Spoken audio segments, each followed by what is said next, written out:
नालंदा विश्वविद्यालय के centre for bay of Bengal studies (CBS) ने BIMS, TEC और खाड़ी भविष्य की दिशा पर एक संगोष्ठी का आयोजन किया। प्रोफेसर अभय कुमार सिंह, माननीय कुलपति अंतरिम, ने अतिथियों का स्वागत किया और क्षेत्रीय सहयोग और विकास के लिए BIMS, TEC और खाड़ी के महत्व को उजागर किया। प्रोफेसर सिंह ने कहा कि नालंदा ने भारत के पड़ोसी देशों के साथ संबंध स्थापित करने में एक सेतु की भूमिका निभाई है। उन्होंने कहा कि BIMS, TEC इससे जुड़े सदस्य देशों के बीच सहयोग की भावना का प्रतीक है। राजदूत जयदीप मजूमदार, सचिव ईस्ट विदेश मंत्रालय, इस संगोष्ठी के मुख्य अतिथि थे। संगोष्ठी का उद्घाटन करते हुए राजदूत मजूमदार ने कहा कि नालंदा वैश्विक परिदृश्य पर एक ऐसा शिक्षा केंद्र है जहां उनके राष्ट्र के विद्यार्थी व शिक्षक मौजूद हैं। ये वसुधैव कुटुंबकम की भावना का प्रत्यक्ष उदाहरण है। इसलिए ये उचित ही है कि यह बंगाल की खाड़ी अध्ययन केंद्र नए नालंदा विश्वविद्यालय के परिसर में स्थित है। We got a lot of material and I'll prepare a report and share with your office. पड़ोसी जो 6 देश हैं और भारत, हम मिलके हमारा एक संस्था है बिम्स्टेक। ये 1997 में सेटअप हुआ था। इसका फुल फॉर्म है Bay of Bengal initiative for multi sectoral technical and economic cooperation. तो इसमें हम लोग हर एक तरह की कोऑपरेशन करते हैं, एजुकेशन फील्ड में हो, ट्रेड में हो, साइंस एंड टेक्नोलॉजी कोऑपरेशन में हो, रिसर्च इंस्टीट्यूशंस के बीच में है।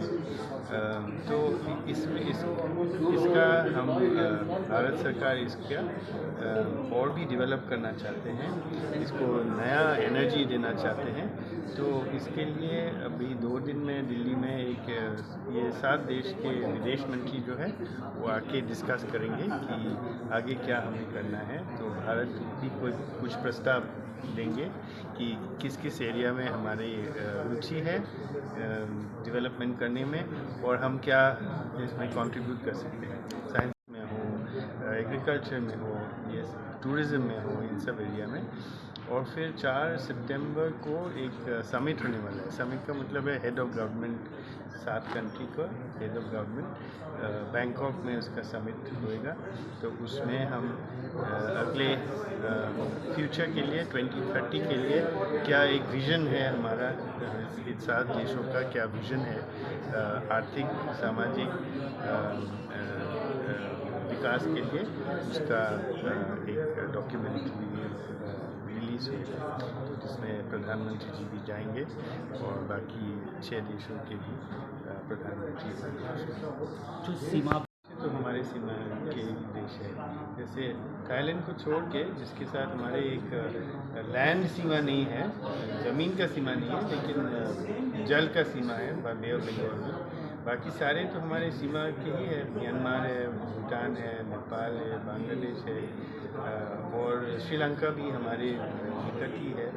तो ये जो कोऑपरेशन है ये सारे सीमा के देश के साथ ही है। और इसके साथ ही हमारे कैसे हमारे जो देश, अपने देश के सीमा के अंचल है, उनको कैसे विकास कर सकते हैं इनके साथ मिलके। चीन पर भी चर्चा हुई है ना, ये इसमें चीन नहीं है, तो ये बाकी देश है जो हमारे बॉर्डर, इसमें चीन नहीं है, पाकिस्तान नहीं है, ये 7 देश में वो नहीं। नेपाल को हर एक देश स्पेसिफिक डिस्कशन नहीं हुई। हम मिलके क्या क्या कर सकते हैं इसके ऊपर चर्चा करते हैं। जैसे ट्रांसपोर्ट, कम्युनिकेशन, ट्रेड, व्यापार वाणिज्य, फिर एग्रीकल्चर में हम कैसे कोऑपरेट कर सकते हैं।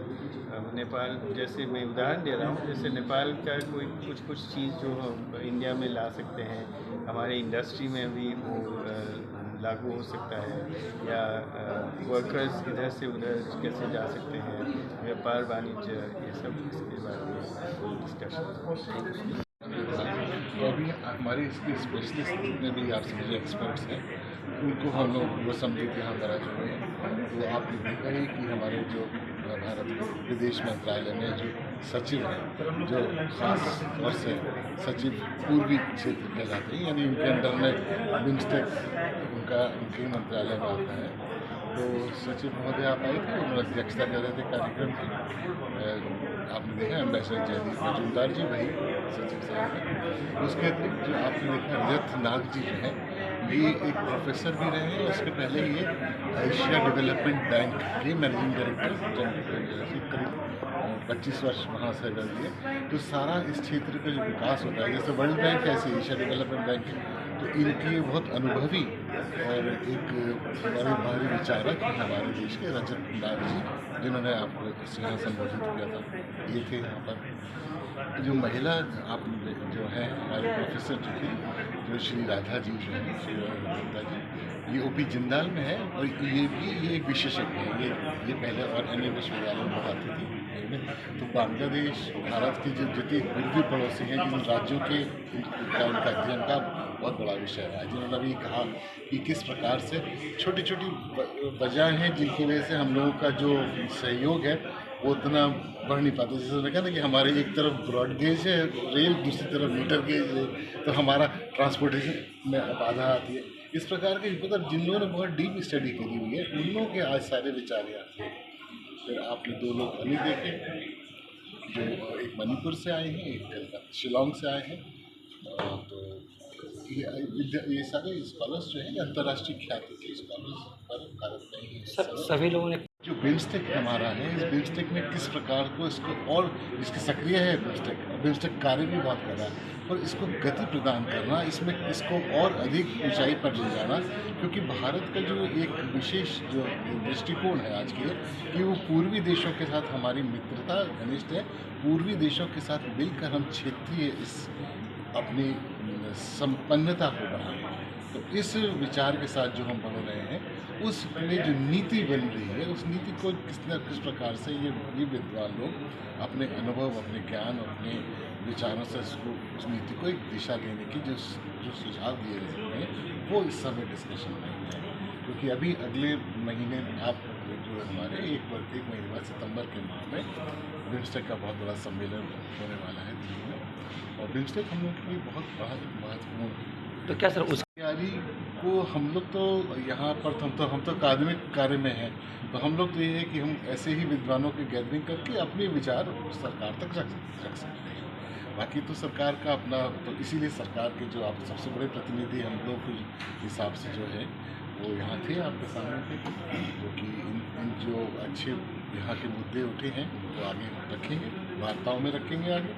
और हम लोग सोचते हैं कि यही एक शिक्षा संस्थान का काम है कि वो विषय के में जो कुछ अच्छी बारीकियाँ हैं, उन विषयों की बारीकियों को जो उस पॉलिसी मेकर्स होते हैं उनके सामने ला के रखें, तो वही पॉलिसी मेकर्स के सामने विद्वानों के विचार रखें।